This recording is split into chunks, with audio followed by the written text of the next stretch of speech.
Let's find the value of the given expression. To begin with, we'll consider the cube roots of unity. Those are 1 omega and omega squared.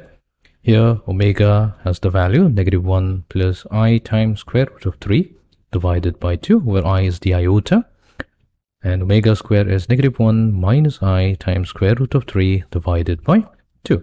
Iota has a value, I squared equals to -1. So we'll use these two values and replace it into our expression. That means our first term will become omega raised to the power of 17, plus we have the second term, which is omega squared raised to the power of 17. Now omega raised to the power of 17 can be written as omega raised to the power of 15 times omega squared, means the same thing. And we have omega squared raised to the power of 17, so that's 2 times 17, which is 34. And we can rewrite it as omega raised to the power of 33 times omega. This is done so that we can rewrite omega raised to the power of 15 as omega cubed raised to the power of 5 times omega squared, and omega raised to the power of 33 as omega cubed raised to the power of 11 times omega.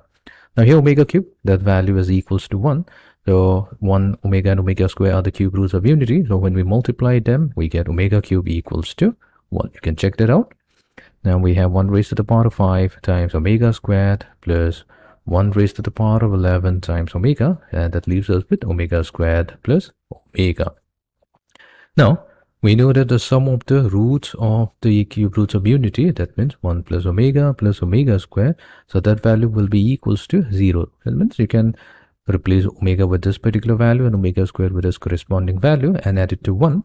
Then this will give us 0. So that means in place of omega plus omega square, we can have the value -1. So simply transpose 1 to the right hand side to get 1 plus omega plus omega squared equals to -1.